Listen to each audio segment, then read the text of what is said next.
మా అక్క ఆఫీస్కి వెళ్ళాలంటే కొత్త చీరలు, ఫంక్షన్ ఉంటే కాస్ట్లీ చీరలు కడుతుందే, అప్పుడు ఎవరు అడగరే? బట్ట కట్టాలే కానీ బరి తెగించకూడదు. నేనా మా అక్కనా? ఆ మాట అనడానికి కూడా సిగ్గుండాలి. నాకు లేదండి. నాకు చీము నెత్తురు కూడా లేదనుకోండి. నాకున్నది డబ్బు ఒకటే, అది చాలు నన్ను దర్జాగా, హుందాగా, గొప్పగా బతికించటానికి. మూడో తప్పు చేస్తే నేను నెత్తి నోరు బాదుకుంటానని మీరంటున్నారు. నేను ఏ పని చేసినా తప్పుడు దృష్టితో చూసేవాళ్లను నేనస్సలు కేర్ చేయను. వద్దు సుమన, నీకు దండం పెడతాను. కొంచెం ఆడదానిలా ఉండడానికి ట్రై చేయి. నేను ఆడదాన్ని కాదు అని ఎవరు చెప్తారో చెప్పండి. నా బర్త్ సర్టిఫికెట్ చూపించాలా, లేకపోతే పెళ్లి సర్టిఫికెట్ కావాలా? ఇంకా చూస్తాను అంటే సిజేరియనప్పుడు నా కడుపుకి కోసిన కోతలు కూడా చూపిస్తాను. చాలా పిచ్చి మాటలు మాట్లాడకండి.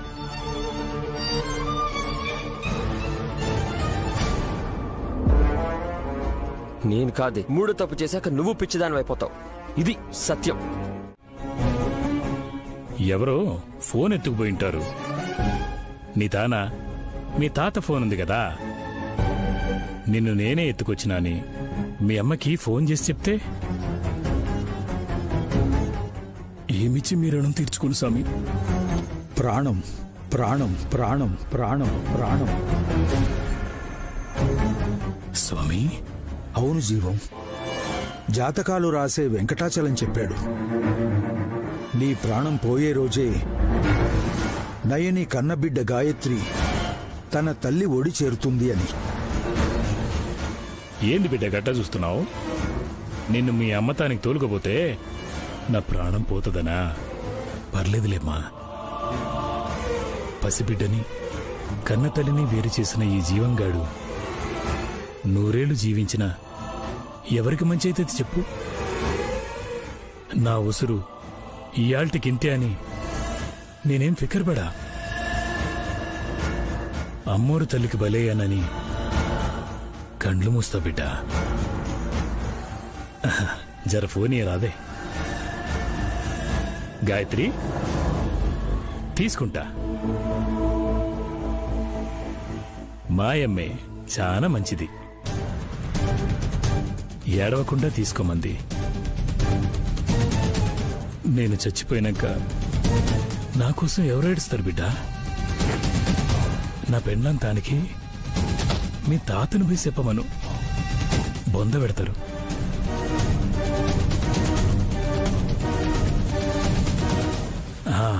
మీ అమ్మ ఫోన్ నంబర్ దొరికింది బిడ్డ.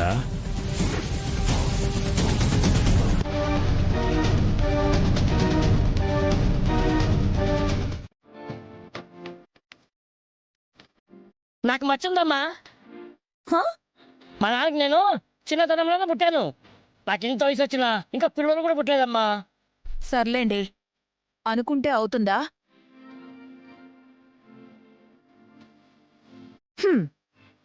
నెత్తి మీద పుట్టుమచ్చ ఉంటే అశుభ ఫలితాలు ఇచ్చును. ఏమండి, మీకుంది కదా హెడ్? లేదనా నీ ఉద్దేశం? ఉందని, మచ్చ కూడా. మీరు ఏ పని చేసినా పులిహోరే. వల్లభ తల మీద మచ్చని నువ్వెలా చూసావు? మా పెళ్ళైన కొత్తలో దరిద్రం పోవాలని గుండు కొట్టించుకున్నారీయన. అప్పుడు మచ్చని చూశాను కాని పక్కనే ఉన్న ఈయన్ని గుర్తుపట్టలేక చింపాంజీకి చిన్నాన్నలా ఉన్నారు.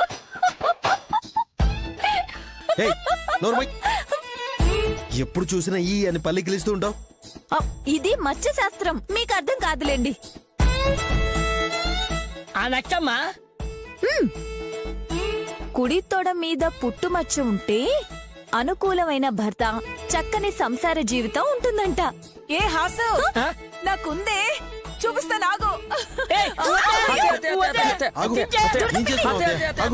పుట్టుమచ్చ చూపిస్తానుండు. ఇక్కడ చూసుకునేది చంపేస్తావేంటి మనుషుల్ని? అలా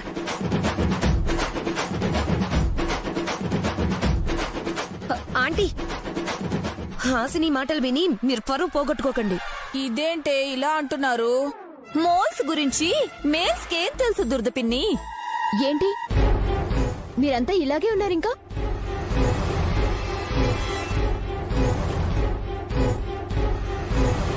స్నానం చేసినా మేము తేడాగా కనిపిస్తున్నామమ్మా.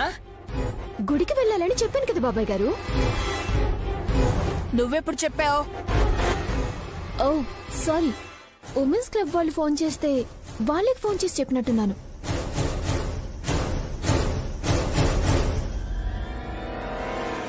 నువ్వు రెడీ అయ్యావు కదా, వెళ్ళిరాపో. అలా అంటారేంటండి? ఎల్లుండి నా పుట్టినరోజు. ఈ రోజు అందరం గుడికి వెళ్లి అభిషేకం చేయించాలి అనుకున్నాం కదా. 101 కొబ్బరికాయలు కొట్టాలి కదా.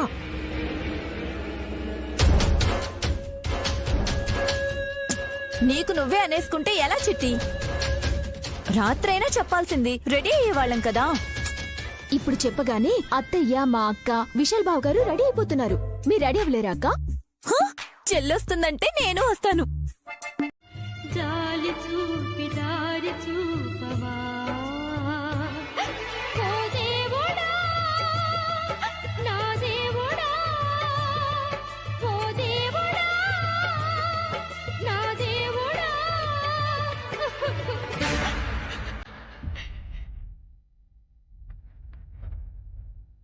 ఒక్క నిమిషం బాబు గారు, నేను ఇప్పుడే వస్తాను. బాబాయ్ గారు,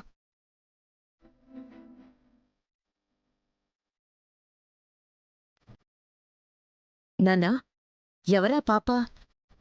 తెలీదమ్మా, పాట పాడుతూ కనిపించింది.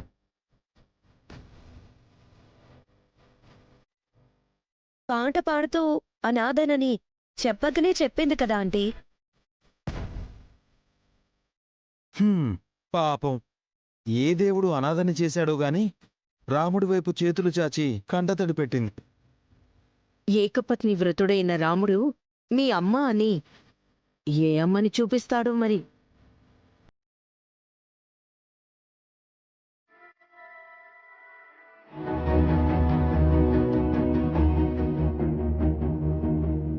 పాపా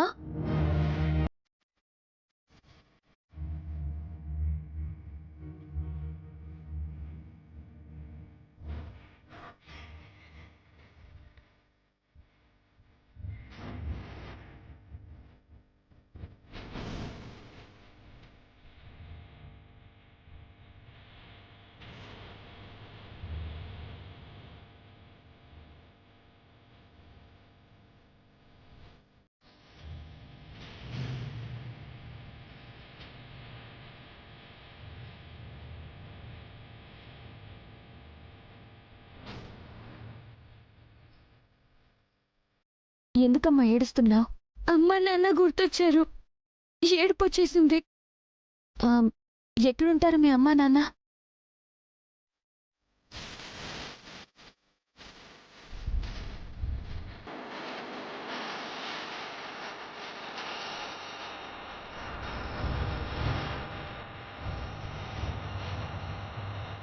నా వైపు వేలు పెట్టి చూపిస్తున్నావేంటమ్మా? ఏ నేను నిన్ను అమ్మ అనకూడదా? ఎందుకనకూడదు? ఈ పాపని నేను అమ్మా అని ప్రేమగా పిలిచినప్పుడు నువ్వు నన్ను అనడంలో తప్పులేదు. నన్ను కన్నవాళ్ళు లేరు, అందుకే నిన్ను నేను అమ్మ అనొచ్చు కదా అని అడిగాను. నన్ను అమ్మ అన్నందుకు నాకు సంతోషంగా ఉంది. మా ఆయన్ని నాన్న అంటే ఇంకా సంతోషిస్తారు. వారెక్కడున్నారు? నా చెయ్యి మామూలు చెయ్యి కాదు పిన్ని. ఐరన్ హ్యాండ్ కదా. అదే ఉక్కు అంటున్నాను చిట్టి. గోల్డెన్ హ్యాండ్ అక్క. ఈ చేత్తోనే కదా 50 కోట్లని ఒడిసిపట్టింది.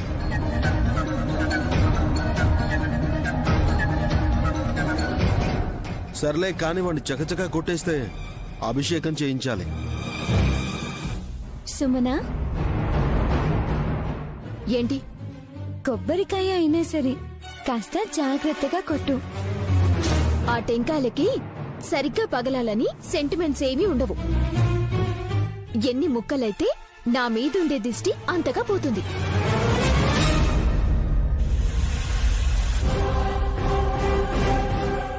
నిన్నెవరు చూస్తారే దిష్టి పెట్టడానికి? బా విక్కీ, కీప్ క్వైట్. ఆగు. వెంటనే అలా కొట్టేస్తావా? దీనికి కూడా వర్జం రాహుకాలం ఇవన్నీ చూడాలా?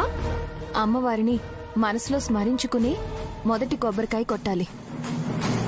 స్తోత్రాలు చదవమని పంతులు గారికి ఆన్లైన్లో డబ్బులు పంపించేశాంలే. అభిషేకం అప్పుడు చూసుకోవచ్చు. అమ్మవారు ఎదురుగా ఉన్నా నువ్వు దండం పెట్టేలా లేవే. వచ్చినప్పుడు సంగతి తప్పండి. జరగండి జరగమ్మా. ఒకటి 2 3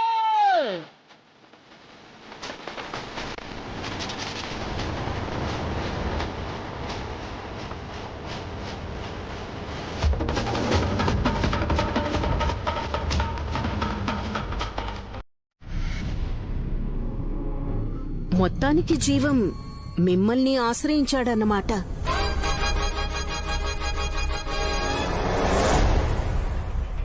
ఎక్కడున్నాడో ఏమైపోయాడో అనుకున్నాం. చాలా రోజులైంది జీవం నిన్ను చూసి. మమ్మల్ని బెదిరించిపోయాక ఆసుపత్రి పాలయ్యావట కదా. అంతేలే, పాపపు పాలు నీవి, గాయత్రి పాలు నయనివి. హ, ఇప్పుడు ఏడు పాపింది. ఎలా ఉంది గాయత్రి ఇప్పుడు? పర్వాలేదు, చెయ్యి పట్టుకుని అడగొచ్చు. తిలోత్తమ కుడి చేతిని బిడ్డ గాయత్రీదేవి కుడి చేయి తాగితే నిప్పు రవ్వలు ఎగిసి పడతాయి.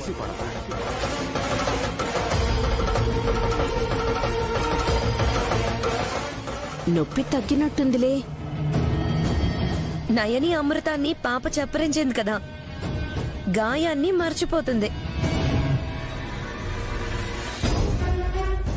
మీరు మాట్లాడుకుంటూ ఉండండి, నేను మిగతా టెంకాయలు కొట్టేసొస్తాను. ఇంకేం కొడతావు తలకాయ? కొట్టి గాయం చేసింది చాలు. అదేంటి 10 కాయలు కూడా కొట్టలేదు నేను. నీ మొక్కేమో కాని చిన్న పిల్లకి రక్తం వచ్చేలా చేశావు. ఇక్కడితో ఆపేస్తే మంచిది. మొండిగా ముందుకెళ్తే కీడు జరిగేలా ఉంది. అవును చిల్లి, ఇక చాలే. నువ్వు చెప్తే సరిపోతుందా? అయినా ఎవరికైనా ఏదైనా ప్రమాదం జరుగుతుందంటే ముందే చెప్పేస్తావు కదా. మరి గాయత్రికి ఇలా గాయమవుతుందంటే ఎందుకు చెప్పలేకపోయావక్క?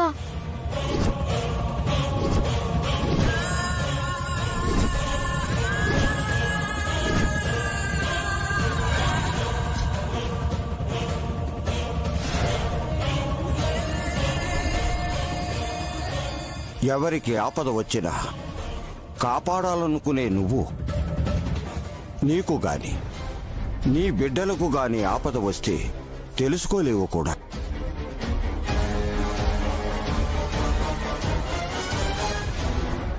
ఓహో, గానవికి ఆపదొచ్చినప్పుడు చెప్పలేదు కదా. ఇప్పుడు గాయత్రి విషయంలో కూడా చెప్పకుండా ఉంటే ఆ రోజు కూడా నా కూతురి విషయంలో నీ తప్పేం లేదని మేమంతా అనుకోవాలని వినకుండా పోయావాక. నీ నాటకాలు నా ముందు కాదు. సుమనా, నోరెక్కువ అవుతుంది. నైనికి తెలిస్తే క్షణం కూడా ఆగదు. అంటే తెలీదని అనుకోవాలా? అవునే, ఇప్పుడు నీకు వివరించి చెప్పాలా?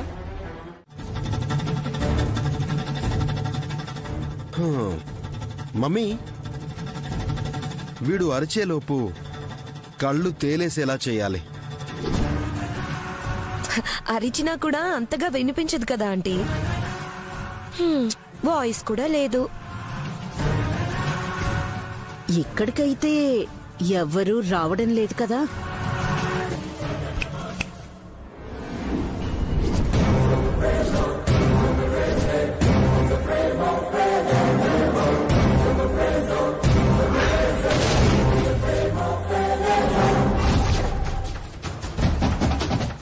అత్తయ్యా, నేనొచ్చానత్తయ్యా. May help you? రావే రా, గొంతులో కలిసి సాయం పట్టు. Of course.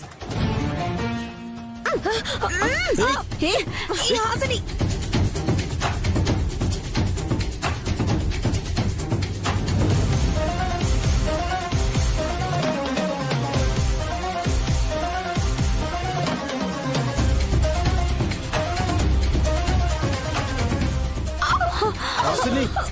ఇదే ఛాన్స్. నేను నైనమ్మ కడిగి పోవాలా. హాసిని వదులు. హాసిని వదులు. ఏయ్, ఏం చేస్తున్నావు?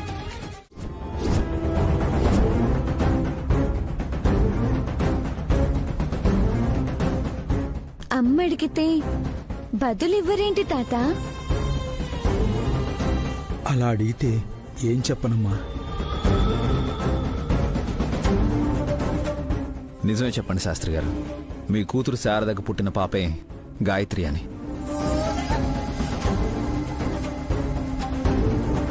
అదే నయనమ్మకు తెలిసినా ఎందుకిలా అడిగిందని అయోమయానికి గురయ్యాను బాబు. నాన్న, అమ్మ తాతని అడిగితే మీరెందుకు సమాధానం చెప్పారు? నైని సమాధాన పడాలని నేను చెప్పానమ్మా.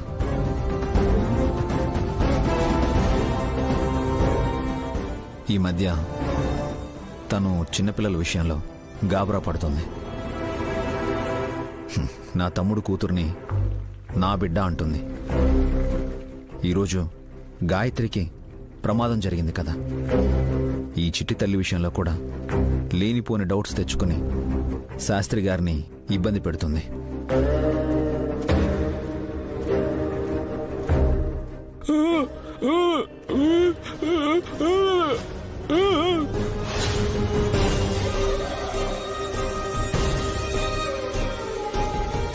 జీవం, మాట్లాడే నేనే నైనిని కన్విన్స్ చేయలేకపోతున్నాను.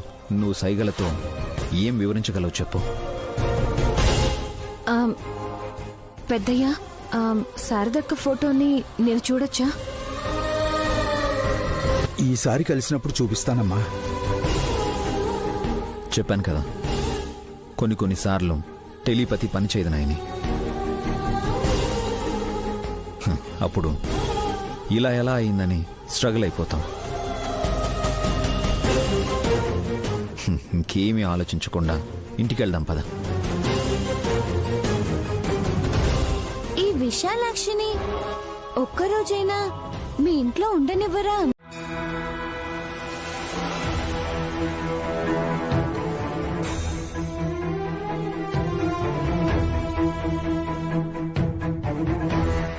ప్రాణాపాయం తప్పింది కదా? అవును గురువుగారు, కొంచెం ఉంటే పాప తలకే తగిలేది. నేనన్నది తిలోత్తమ ప్రాణాలను రక్షించుకున్నదని జోగయ్య. గాయత్రికి గాయం అవడం, ముందుగానే భగవంతుడు రాయడం, ఈ బిడ్డకు కుడి చేతిలో కట్టు ఉండడం మూలాన తిలోత్తమ చేతిని పట్టుకున్న బూడిది కాకుండా బతికి బయటపడింది.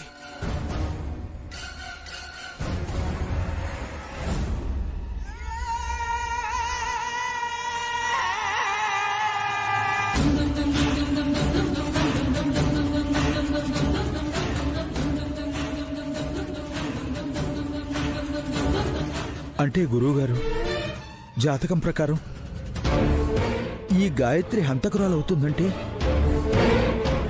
నాయనమ్మను హత్య చేస్తుందా? చట్టం దృష్టిలో అది నేరం శాస్త్రి. భగవంతుడి దృష్టిలో అది పాప పరిహారం. గాయత్రికి తిలోత్తమ నాయనమ్మ కాదు, ఆగర్భ శత్రువు. గాయత్రీదేవి పునర్జన్మ ఎత్తినదే సంహారం చెయ్యడానికి.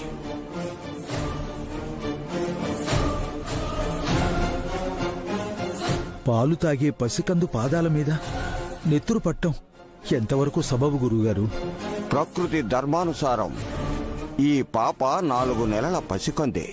2 జన్మల ప్రకారం 2 జన్మల మందుగుండె. ఎప్పుడు పేలుస్తుందో గాని ఆ యుద్ధం జరిగే క్షణం కోసం పాప పిలుస్తోంది. గురువుగారు, మీరు చెబుతుంటే భయము గౌరవం రెండూ కలుగుతున్నాయి. ఒక మహారాణిని నేను ఎత్తుకున్నానన్న ఉద్వేగానికి లోనవుతున్నాను. అంతకు మించి యోగ్యత గాయత్రికి ఉంది జోగయ్య. పెద్దయ్య, చెప్పమ్మా. గాయత్రి నిజంగా మీ మనవరాలా? గురువుగారు, నయనమ్మకి పాప మీద సందేహం వచ్చినట్టుంది. పుట్టుపూర్వోత్తరాలు కావాలని మళ్ళీ అడిగింది. కట్టుకతే చెప్పావు కదా. మీరు చెప్పారు కదా, పొల్లుపోకుండా చెప్పాను. అయితే నా కూతురు శారద ఫోటో ఒకసారి చూడాలనన్నది. సరే అని తప్పించుకున్నాను. కానీ లేని కూతుర్ని చిత్రమైనా ఎలా చూపించగలను గురువుగారు? ఆందోళన అనవసరం. అన్నిటికీ మార్గం ఉంది. ప్రస్తుతానికి విశాలక్షమ్మ వారు నైనికి తోడుగా వెళ్లారు కాబట్టి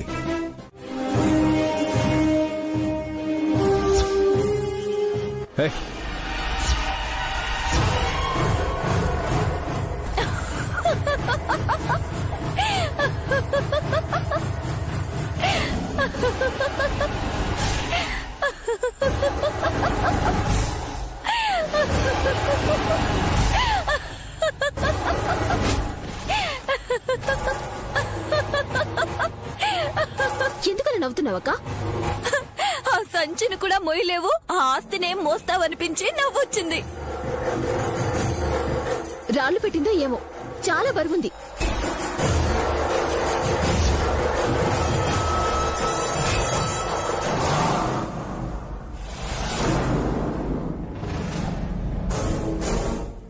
అమ్మా, నువ్వు తీసి చూడు. సుమన అనుమానం తీరిపోతుంది. అలాగే.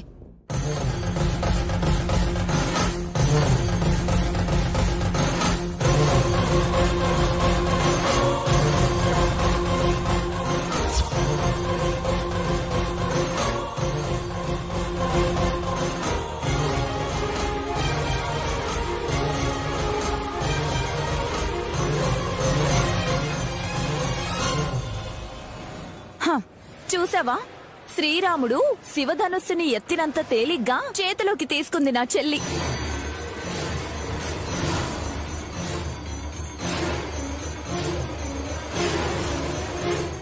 నయని అంటే భీముడి మరదల్లా బలంగా ఉంటుంది. నువ్వు పట్టుకో, తెలుస్తుంది. ఈ సంచిలో ఉండే రాయి బరువెంతో. కసి సందేహం కూడా తీరిని అక్క, పట్టుకో.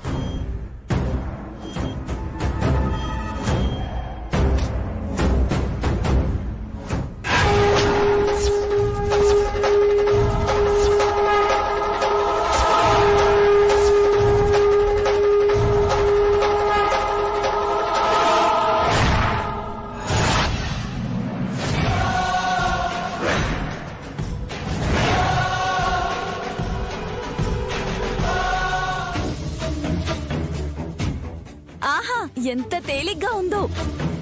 మా ఆయన బనీన్ కూడా ఇంత బరువు ఉండదేమో. ఏయ్ పగల్, ముందు అందులో ఏముందో తీసి చూపించు. ఓకే.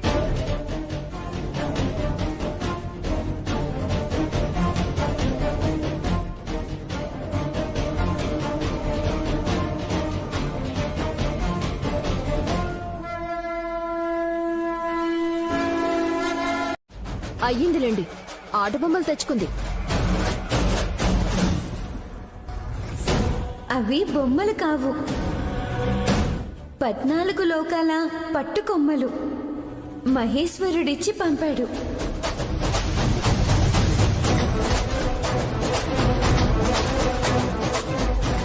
నీకు దండం సింగారమ్మా. ఒకసారి శివుడంటావు, ఇంకోసారి శంకరుడంటావు, మరోసారి మహేశ్వరుడంటావు. నువ్వు శివభక్తురాలు అనుకోవాలో లేకపోతే మతి చెడిన మంచి అమ్మాయి అనుకోవాలో బొత్తిగా అర్థం కావడం లేదు. ముందు ముందు మీకే అర్థమవుతుందిలే. నా గదెక్కడా? నీకు కూడా బెడ్రూమ్ కేటాయించాలంటే కుదరదు. ఇప్పటికే మందలా ఉన్నారింట్లో.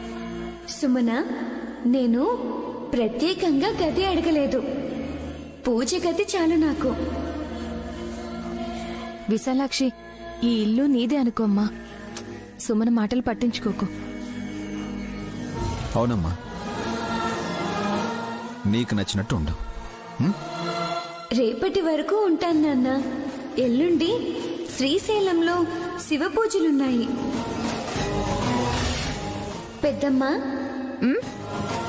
అవి ఆ సంచిలో పెట్టేసే.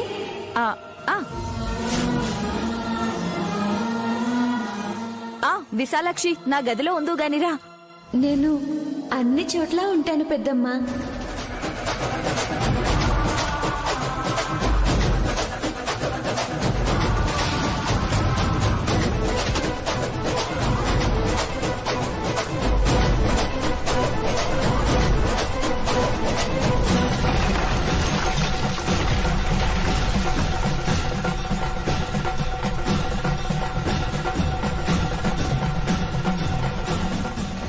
ఇంతకు ముందు వచ్చిన దానిలో వెళ్ళిపోతుంది.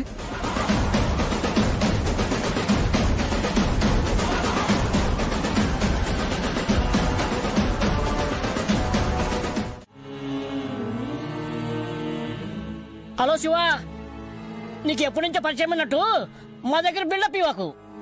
నేను చెప్తున్నాను విను. ఈ పాప పేరు విశాలాక్షి. అమ్మా నాన్న లేరు, ఒక అనాథ. ఆ మాట మాత్రం అనకు దుర్దు పిన్ని. అవునే దూర్, తల్లిదండ్రులు లేకపోతే అనాథని అంటున్నావు సరే, అలా అంటే మనకు పిల్లలు లేరు. ఆ మాటకొస్తే మనం కూడా అనాథలే కదే. మనకి బంధువులున్నారు కదండి, తనకెవరున్నారు? ఓ పొడుగు సుందరి, తన గురించి నీకేం తెలుసు? చెప్పకు శివ, విన్నదంటే భయంతో గుండాగిపోయేలా ఉంది. పెద్ద ఫ్లాష్ బ్యాకే ఉన్నట్టే చెప్తున్నావే. విశాలాక్షి, నువ్విక్కడికొచ్చావా? నిన్ను పిలుచుకొద్దామని వెళ్ళాను. శివ పాట పాడుతూ నన్ను పిలిచాడమ్మా. పిలుపు విన్నాక నేను రాకుండా ఉంటానా? ఈ ఇంట్లో వాళ్ళందరూ ఎంతో పుణ్యం చేసుకుంటే గాని నిన్ను చూడరమ్మా. అమ్మా అంటున్నావేంటి శివ? చిన్నపిల్లే, నీకన్నా చిన్నదే. అలా అనకండి, నేను మాత్రం ఈ అమ్మాయిని అమ్మనే అంటాను. జయ జయధ్వానాలు పలుకుతూ నా జన్మ తరించేలా చేసుకుంటాను.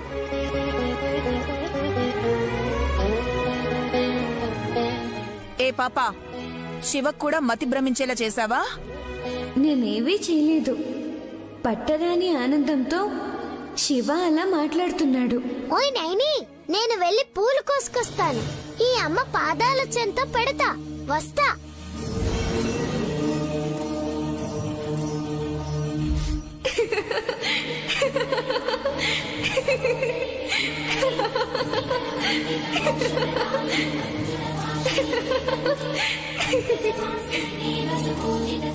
విశాలాక్షి నవ్వు ఎంత బాగుందో కదా.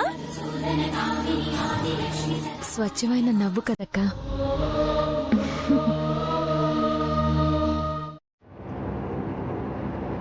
నన్నంటారేంటి?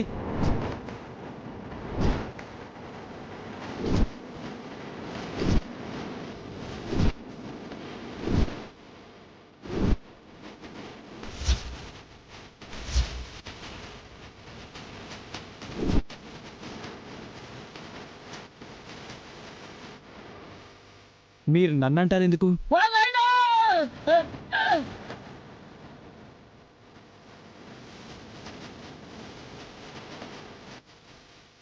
సుమన వల్ల మాట్లాడితే గొంతంతా ఎలాగుంది? అవును, నా గొంతుకి ఏమైంది? మగవాళ్ళ మాట్లాడుతున్నావెందుకు?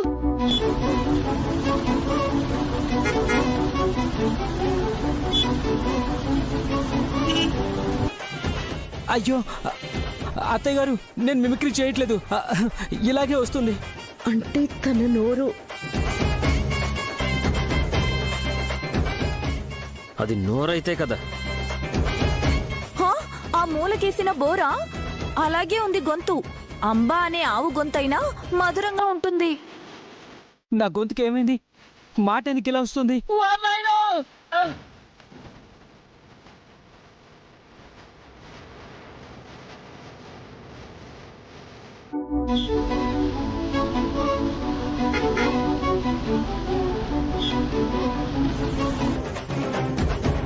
నువ్వు మాట్లాడకి తల్లి. నా మొగుడు దడుచుకుని చచ్చేలా ఉన్నాడు. స్పేర్ గా ఇంకో తాళి కూడా లేదు.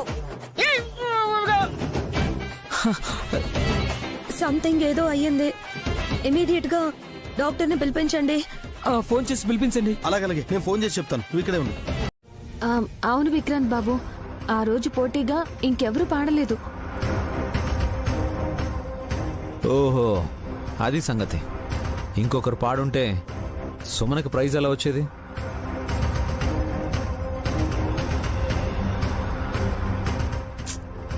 ఎప్పటి సంగతో ఎందుకిప్పుడు? సుమన గొంతు సడన్ గా ఎందుకలా చేంజ్ అయిందో అది తెలుసుకోండి.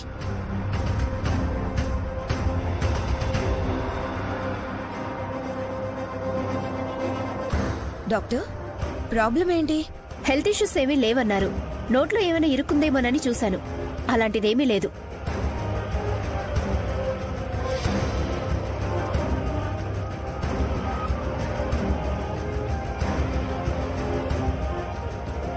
పొద్దు పొద్దునే లేచి ఏం తిన్నావే? నేనేం తినలేదు. ఇందకటి వరకు బానే మాట్లాడాను కదా, మీరు కూడా విన్నారు కదా.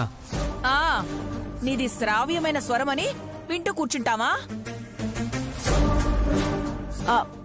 విశాలాక్షికి అంట్లు తోమమని పనులు అప్పజెప్పినప్పుడు బానే మాట్లాడింది కదా.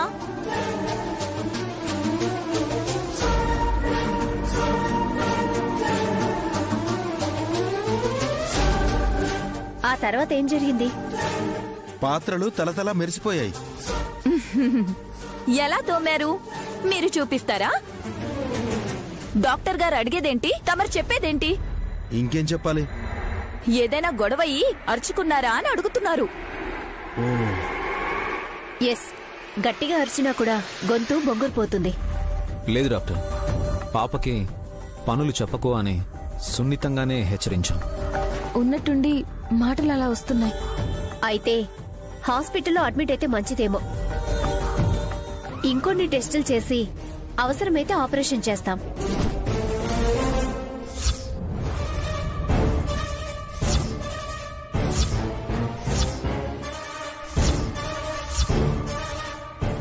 ఆపరేషనా?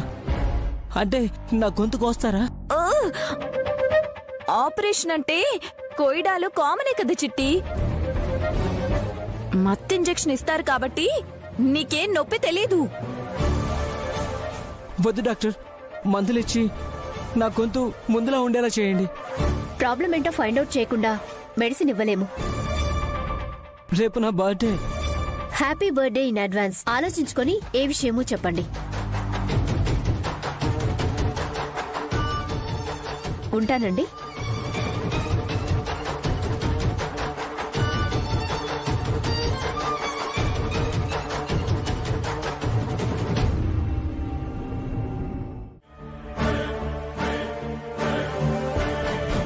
చెప్పు తిలోత్తమా. మీరే చెప్పాలి స్వామి. నయని తన బిడ్డను చేరుకుంటుందన్నారు. కానీ తనేమో అనాథలను అభాగ్యులను దగ్గరికి తీసుకుని వాళ్లకు అవసరం లేకపోయినా ఖర్చు పెట్టి సాగనంపుతోంది. అమ్మ ఇంటికొస్తే బిడ్డ సేవ చేయడం ధర్మం కాదా? బిడ్డ ఇంటికి రాలేదేంటని అంటే అమ్మ వచ్చిందా అని అంటున్నాడేంటినా? హలో మాస్టారు, నాకు 2 డాడీలున్నారు గాని ఒక్కతే మమ్మీ ఉంది. ఇంకేం వచ్చింది ఇంటికి? మూర్ఖుడా, మాటనే అర్థం చేసుకోలేని వాడివి మహిమనే అర్థం చేసుకుంటావురా? స్వామి కోప్పడకండి. నా కొడుకు తరపున నేను క్షమాపణలు కోరుతున్నాను. నయ్యని ఎవరినింటికి తీసుకొస్తే మనకెందుకండి? ఆ టాపిక్ వదిలేసి వేరేది అడగండి. మారే స్వామి, నయని తన బిడ్డ చాడు తెలుసుకుంటుందని మీరన్నారు. కానీ తనేమో ఏమీ పట్టనట్టు ఉల్లాసంగా ఉత్సాహంగా ఉంది. ప్రయత్నాలు విరమించుకున్నట్టేనా? తన బిడ్డను తను చేరుకున్న తర్వాత లోకం ఎటుపోతే తనకేంటి తిలోత్తమా?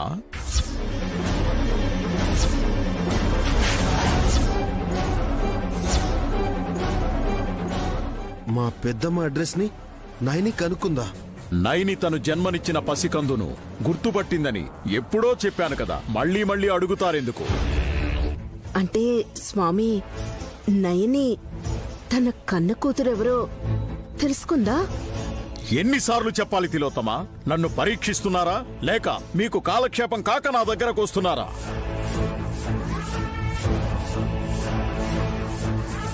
నయని తన బిడ్డ ఎవరో ఎక్కడుందో తెలుసుకుంది.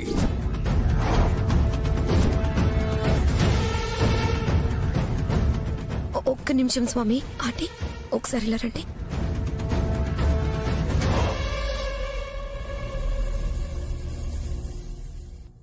మారయ్య స్వామిని అడిగిన ప్రశ్నే మళ్ళీ అడిగితే మంత్రదండంతో మనల్ని శపించేయగలడు. శపిస్తే పర్లేదు, ఆ కర్రతో బుర్ర మీద కొడితేనే ప్రాబ్లం. రే, బిడ్డ ఎవరో నైనికి తెలిసిందంటున్నారు కదా, తెలిస్తే నైని ఊరుకుంటుందా? మనము లేకపోతే మారయ్య స్వామిను పొరపాటు పడి ఉండొచ్చు కదా. ఆయన అలా చెప్పరు కసి. కోప్పడేవాడు పొరపాటు పడ్డా మమ్మీ. ఏమైంది తిలోత్తమా?